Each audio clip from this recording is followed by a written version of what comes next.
guys, Mrs. Chamberlain here, and you guys were begging me to read Saving Shiloh, the third Shiloh book, when we were in school, and I was trying to put it off, but now I decided this is probably a good time to read it.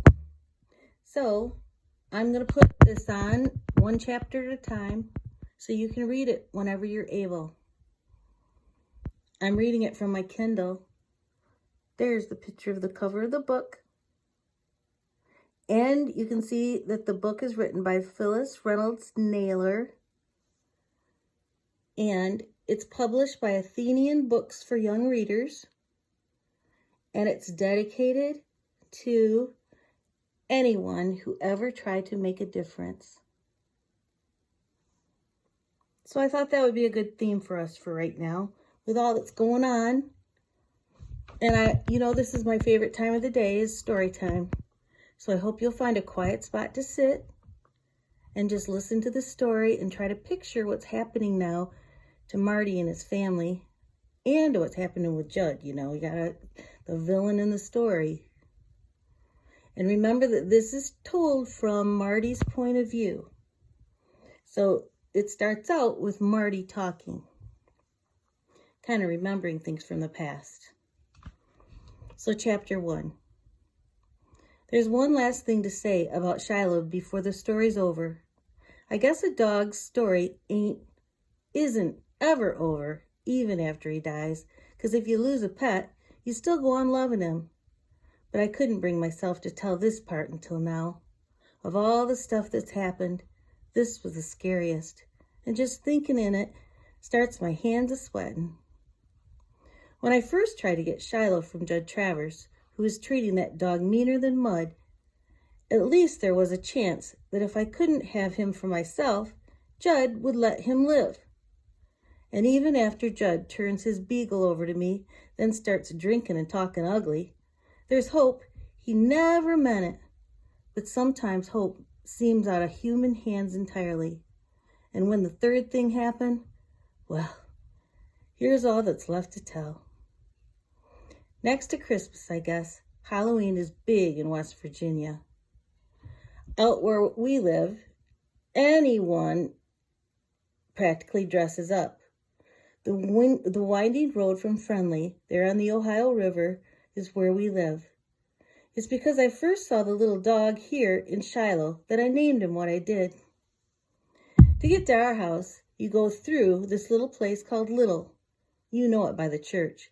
And you keep going along Middle Island Creek, wide as a river, till you see this old falling down grist mill. It's right by this rusty bridge, and just over the bridge, you'll see the old Shiloh schoolhouse. Shiloh School, 1920 to 1957. Reads a sign above the door. It's kind of like a gravestone or something. I seen plenty of buildings got the date on them when they were built, but I never did see one where the building's got the date when it died.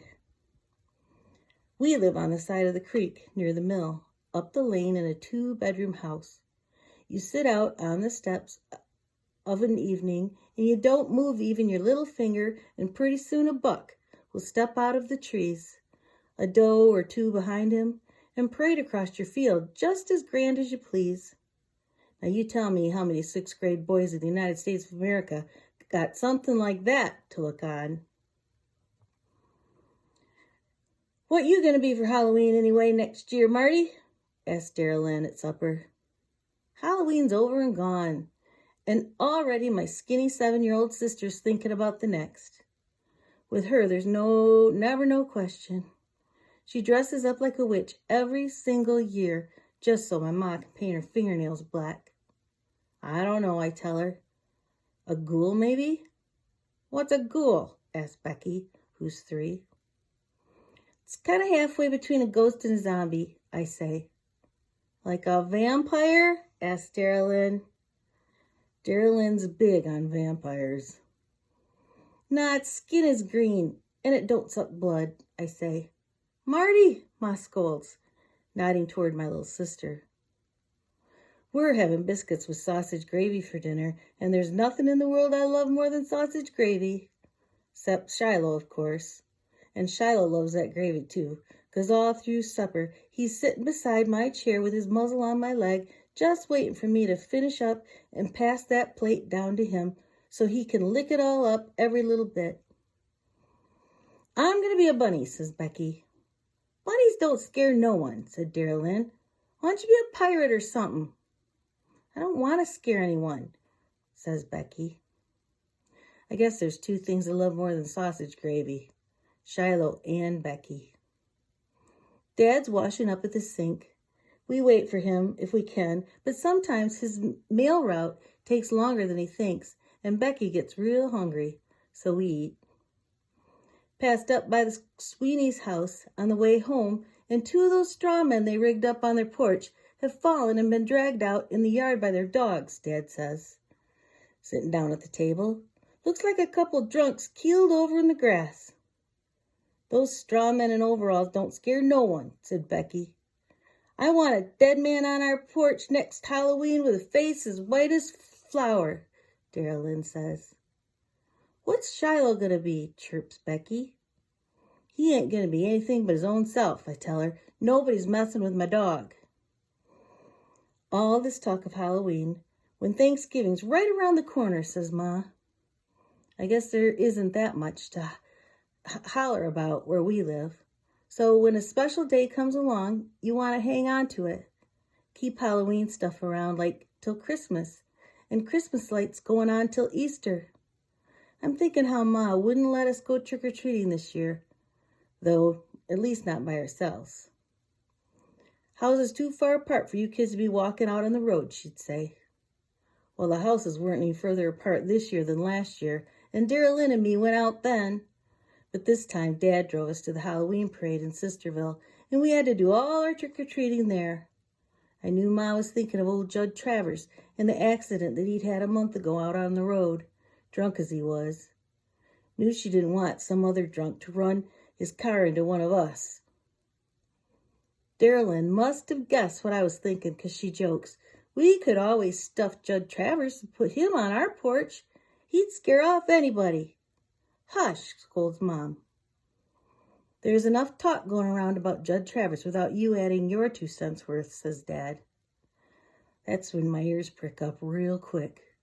Well, what kind of talk? None that makes one bit of sense, Dad tells me. The man paid his fine for drunk driving. He busted up his leg at his truck besides, and he's far as I can see trying to turn himself around. You'd think folks would want to help him. Well, I thought they were, I say. Wesleyan's garage fixed his truck up for him. People were taking him groceries. That was when he was flat on his back, when he was really down. Now that he's on his feet again, there's this feeling around here that he got all away with it too easy. Heard old Judge Schultz say as much as that down at the hardware store last week. Said we ought to keep Judd on the hot seat, let him know his kind wasn't wanted around here, and maybe he'd move somewhere else. That sure would solve a lot of problems, I'm thinking. Ma wouldn't be so afraid of us kids out on the road, and Dad wouldn't have to worry about Judd hunting up in the woods where a stray bullet could find its way down to our place. And I could rest easy that Judd wouldn't look for excuses to take Shiloh back, that he wouldn't hurt my dog out of spite. He ever got a chance, I think maybe I'd like the idea just fine. But what if he doesn't move, says Ma. What if everybody treats him worse than dirt and he stays right where he is? And suddenly I see a meaner Judd Travers than we ever saw before. Madder, too. I think how he used to kick Shiloh, even took a shot at his leg where Shiloh and me were sitting once. I mean, a meaner Judd than that would be pretty bad. Way I look at it, Dad goes on, is that Judd's doing fine so far, and we ought to wait and just see what happens. Darylyn's got a mouth on her, though. Ha! He's still got his leg in a cast, she said. Get that cast off, and he'll be just as bad as he was before. Well, I believe in giving a man a second chance, Dad tells her. Beginning now, says Ma, fixing her eyes on us. Your dad and I have talked about this, and we've decided to invite Judd here for Thanksgiving dinner. Darylyn rolls her eyes and falls back in her chair. "Goodbye, turkey," she says, meaning she won't have no appetite come the 4th Thursday in November. And as for me, I lose my appetite the very minute that she said that and set my plate down on the floor for my dog. So, Judd's coming to dinner. That's got to be interesting. Who knows what he's going to do? And we'll find out tomorrow when I read to you chapter 2. I hope you're having a good day. See you later.